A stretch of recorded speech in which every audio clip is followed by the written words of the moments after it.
आप सभी का स्वागत है आज की इस स्पेशल क्लास में। अगर आप भी यूपी ट्रिपल एस सी पेट की तैयारी कर रहे हैं तो इतना समझ लीजिए आपका एग्जाम डेट घोषित हो गया है। समझिए क्या आपको पता होगा।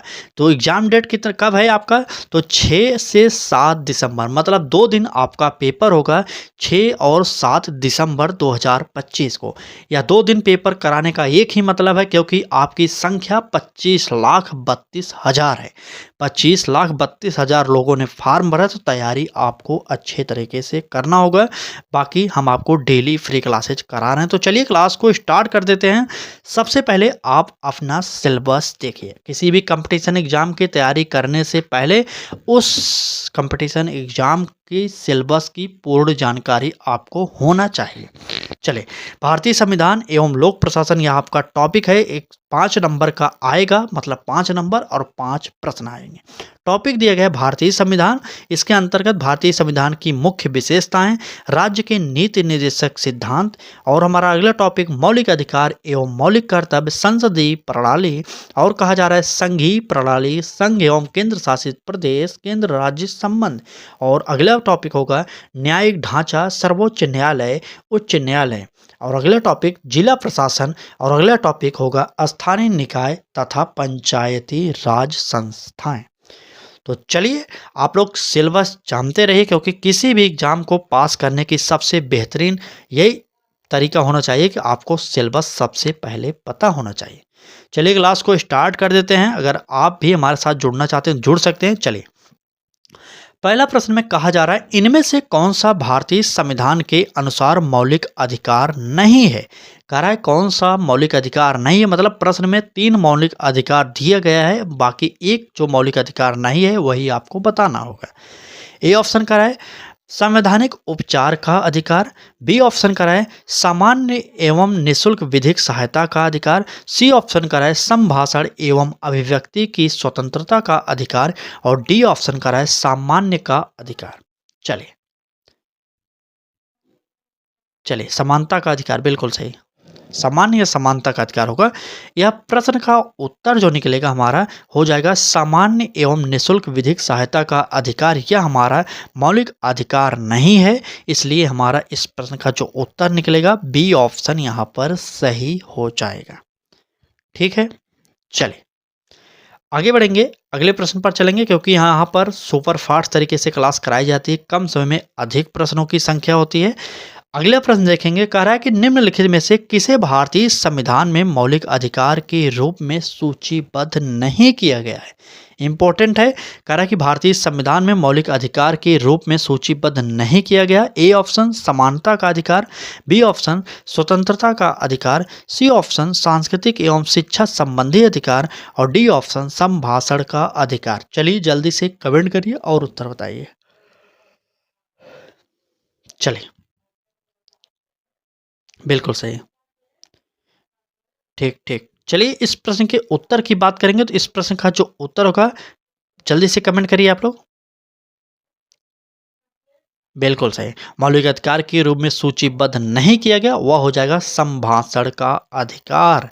जितने भी लोगों ने डी ऑप्शन को यहाँ पर सही किया, उन सभी का उत्तर बिल्कुल सही हो जाएगा।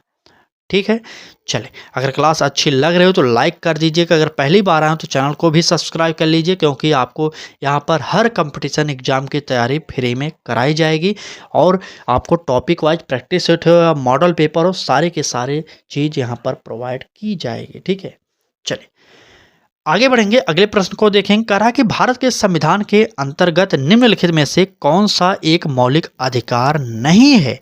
फिर से कह रहा है कि मौलिक अधिकार कौन सा नहीं है।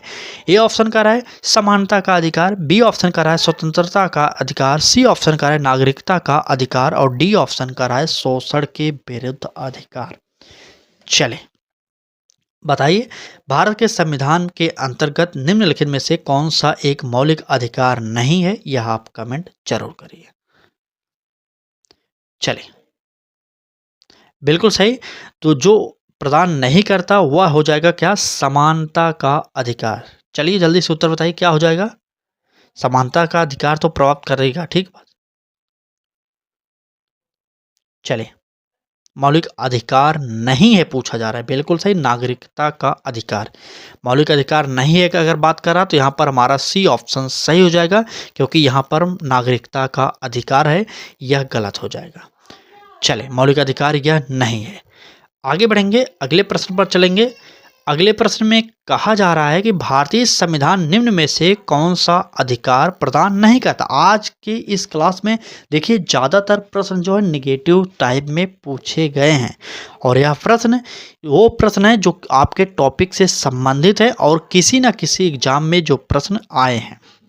चले, भारतीय संविधान निम्न में से कौन सा अधिकार प्रदान नहीं करता। ए ऑप्शन का है समान आवास का अधिकार, बी ऑप्शन का है समानता का अधिकार, सी ऑप्शन का है धर्म पालन करने का अधिकार, और डी ऑप्शन का है स्वतंत्रता का अधिकार। ठीक है, चलिए, ये स्वतंत्रता का अधिकार सिर्फ होगा। तो आप सभी को पता होना चाहिए कि समानता का अधिकार हमारा जो अधिकार भारतीय संविधान प्राप्त करता है, आप जानते हैं, ये हमारा सही हो जाएगा। धर्म पालन करने का अधिकार, सभी लोगों को अपने अपने धर्म का पालन करना उनका अधिकार है, तो यह भी सही हो जाएगा। स्वतंत्रता का अधिकार तो भारत में है ही, तो यहाँ पर डी ऑप्शन भी सही हो जाएगा। लेकिन समान आवास का अधिकार यह जो है हमारा संविधान प्रदान नहीं करता, इसलिए यह हमारा गलत हो जाएगा। आप भी देखते होंगे कोई झोपड़ी में रहता है, कोई महलों में रहता है, ठीक है। तो इस प्रकार से समान आवास का अधिकार नहीं है, तो हमारा उत्तर जो हो जाएगा ए ऑप्शन सही हो जाएगा। ठीक है, चलिए अगले प्रश्न देखते हैं। अगले प्रश्न में कहा जा रहा है किस निर्णय ने संविधान के मूल संरचना का सिद्धांत किया। वेरी वेरी इंपॉर्टेंट प्रश्न है, आप जानते होंगे किस निर्णय ने संविधान के मूल संरचना का सिद्धांत निर्धारित किया। ए ऑप्शन इंदिरा साहनीवाद, बी ऑप्शन गोलकनाथवाद, सी ऑप्शन शंकरी प्रसादवाद, और डी ऑप्शन केशवानंद भारतीवाद। बताइए।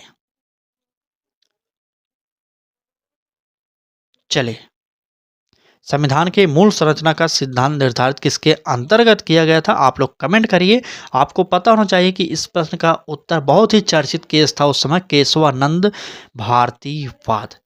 ठीक है, डी ऑप्शन यहाँ पर सही हो जाएगा, केशवानंद भारतीवाद। चलिए अगला प्रश्न चलेंगे, देखेंगे क्या कह रहा है। अगले प्रश्न में कहा जा रहा है कि भारतीय संविधान में कार्य की न्याय संगत एवं मानवोचित दशाएं प्रस्तुत सहायता सुनिश्चित करने के उपबंध को के रूप में किया गया, मतलब किसके रूप में किया गया, यह आपसे प्रश्न में पूछा जा रहा है। ए ऑप्शन का है मौलिक अधिकार, बी ऑप्शन का है राज्य के नीति निर्देशक तत्व, सी ऑप्शन का है संवैधानिक एवं आर्थिक अधिकार, और डी ऑप्शन का है मौलिक कर्तव्य।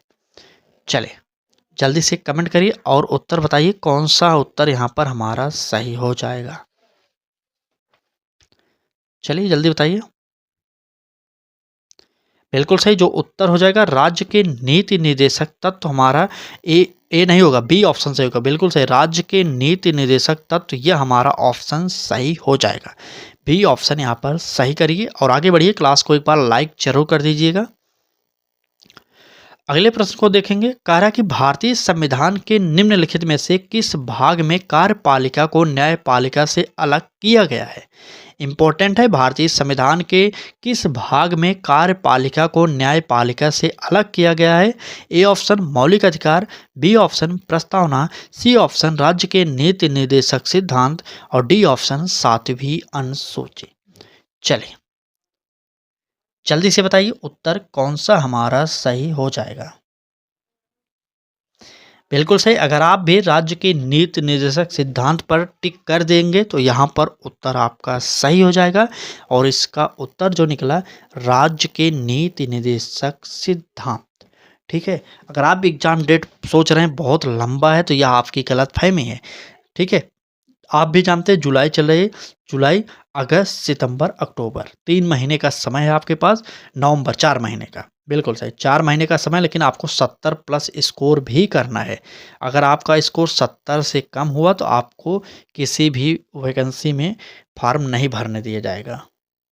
ठीक है, चलिए अगले प्रश्न पर चलेंगे। कह रहा है कि राज्य के नीति निर्देशक सिद्धांतों में निहित प्रावधानों को क्या कर सकते हैं। ए ऑप्शन कह रहा है किसी भी न्यायालय द्वारा लागू नहीं किया जा सकता। बी ऑप्शन सर्वोच्च न्यायालय द्वारा लागू किया जा सकता है। सी ऑप्शन उच्च न्यायालय द्वारा लागू किया जा सकता है। और डी ऑप्शन किसी भी न्यायालय द्वारा लागू किया जा सकता है। बताइए उत्तर कौन सा सही हो जाएगा। राज्य के नीति निर्देशक सिद्धांतों में निहित प्रावधानों को क्या कर सकते हैं आप, यही आपको बताना होगा।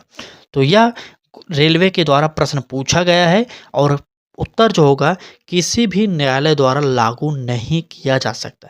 नीति निर्देशक सिद्धांतों में जो निहित है वह किसी भी न्यायालय द्वारा लागू नहीं किया जा सकता। यहाँ पर हमारा उत्तर ए ऑप्शन सही हो जाएगा। ठीक है, चलिए आगे बढ़ते हैं। अगले प्रश्न में कहा जा रहा है अनुच्छेद 51 का मौलिक कर्तव्य की व्याख्या करता है। वर्तमान में कितने मौलिक कर्तव्यों का उल्लेख है। मौलिक कर्तव्यों के बारे में यह प्रश्न है क्योंकि आपके टॉपिक में मौलिक कर्तव्य भी दिया गया है, तो जल्दी से कमेंट करिए और उत्तर बताइए। ए ऑप्शन करा है 10, बी ऑप्शन करा है 11, सी ऑप्शन करा है 12 और डी ऑप्शन करा है 15। चलिए जल्दी से बताइए कितने मौलिक अधिकार दिए गए हैं। मौलिक कर्तव्य, माफी चाहेंगे, मौलिक कर्तव्य की बात किया जा रहा है। चलिए तो उत्तर जो निकलेगा हमारा बिल्कुल सही। अगर आप भी उत्तर 11 बता रहे हैं तो आपका उत्तर बिल्कुल सही हो जाएगा। 11 मौलिक कर्तव्य कौन कौन से नाम बताइए। तो चलिए बी ऑप्शन यहाँ पर सही करी, 11 हमारा सही हो जाएगा। आगे बढ़ेंगे, अगले प्रश्न पर चलेंगे। अगले प्रश्न में कहा जा रहा है मौलिक कर्तव्य है, यहाँ पर खाली स्थान दिया गया है, और कानून द्वारा प्रवर्तनीय नहीं है लेकिन किसी भी मामले का निर्णय करते समय न्यायालय द्वारा दृष्टिगत रखे जाते हैं। ए ऑप्शन नियामक, बी ऑप्शन गैर संवैधानिक, सी ऑप्शन वैधानिक और डी ऑप्शन सामान्य। चले बताइए उत्तर क्या हो जाएगा, यहाँ पर क्या भरा जाएगा, क्योंकि इस प्रकार के खाली स्थान वाले भी प्रश्न आपके पेपर में दिए जाते हैं ताकि आपको यह पढ़ने में और समझने में दिक्कत हो। ठीक है, चलिए उत्तर निकलेगा मौलिक कर्तव्य है वैधानिक। मौलिक कर्तव्य है वैधानिक और कानून द्वारा प्रवर्तनीय नहीं है लेकिन किसी भी मामले का निर्णय करते समय न्यायालय द्वारा दृष्टिगत रखे जाते हैं। यहाँ पर हमारा सी ऑप्शन सही हो जाएगा। ठीक है, चलिए आगे बढ़ेंगे और अगले प्रश्न को देखेंगे। आज के इस क्लास का आखिरी प्रश्न है। प्रश्न में कहा जा रहा है भारतीय संविधान का अनुच्छेद 51 ने नागरिकों के मौलिक कर्तव्य से संबंधित है। अनुच्छेद 51 ने नागरिकों के मौलिक कर्तव्य से संबंधित है। इसे किस संविधान से लाया गया था। अनुच्छेद 51 की बात की जा रहा है। 51 ए होगा, ठीक है, 51 ए होगा, यहाँ पर ने नहीं होगा, ए होगा। चलिए थोड़ा सा मिसप्रिंट है, माफी चाहेंगे। 51 ए बताइए कौन सा संशोधन होगा। क्या 46वां संविधान संशोधन होगा या 42वां संशोधन या 76वां संशोधन या 73वां संशोधन। बताइए कौन सा संशोधन होगा। चलिए बताइए जल्दी से उत्तर कौन सा हमारा सही हो जाएगा।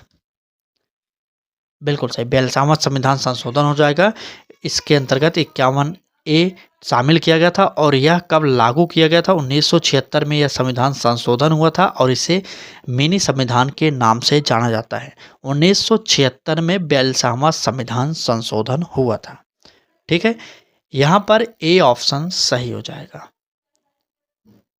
चलिए आज की क्लास कैसी लगी आप लोग कमेंट करके जरूर बताना। यहाँ पर इतने ही प्रश्न थे, बाकी कल फिर मिलेंगे। आप भी फ्री में तैयारी करना चाह रहे हैं तो चैनल को सब्सक्राइब कर लीजिए और बेल आइकन को ऑन कर लीजिए ताकि क्लासेज मिलते रहें। चलिए आज की क्लास में बस इतना है, धन्यवाद।